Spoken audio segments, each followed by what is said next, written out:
Hali gani ndugu yangu?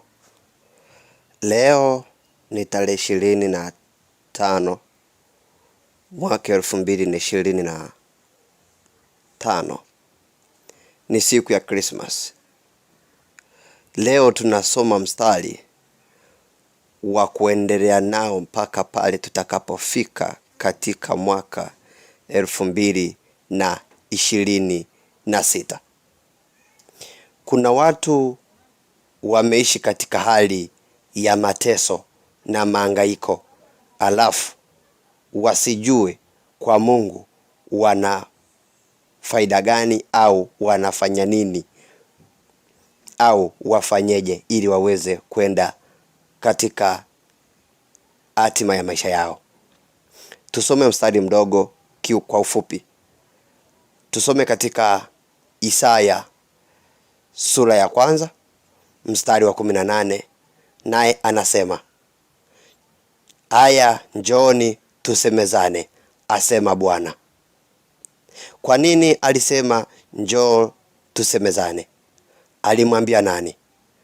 Hakumwambia mtu aliye na fedha, hakumwambia mtu aliye na nguvu, hakumwambia mtu aliye na mke, wala hakumwambia mtu aliye na mume, ila alimwambia kila mtu mwenye uhitaji wa kuona Mungu akimtendea.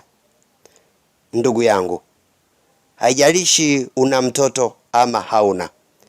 Hivi sasa tunavuka kwenda mwaka 2026. Nenda kwa Mungu, mwambie, natamani kuona mwanangu akifaulu kwenda viwango vya juu kimasomo, kifikra na kimalengo. Usikubali kuona mtoto wako akivuka mwaka akiwa katika hali ya kuharibikiwa. Usikubali kuona mtoto akiwa katika hali ya kujisahau wakati Mungu yuko. Ndiyo maana amesema njooni tusemezane. Wewe uliye na ndoa, njoo kwa Bwana msemezane. Atakufundisha jinsi ya kuenda ndoa yako. Wewe mfanyabiashara, njoo kwa Bwana msemezane, naye atakufundisha jinsi ya kuendesha biashara zako. Wewe muigizaji, nenda mlilie Mungu, atakufundisha jinsi ya kuendeleza sanaa yako na ubunifu. Usinyamaze. Acha kumtegemea binadamu. Binadamu hategemewi.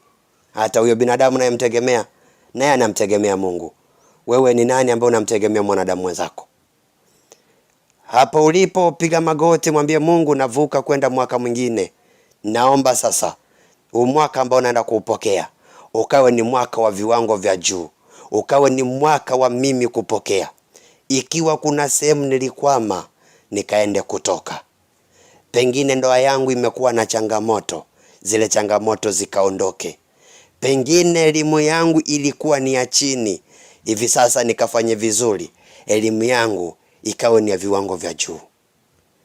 Mwenyezi Mungu, nikumbuke na mimi sasa.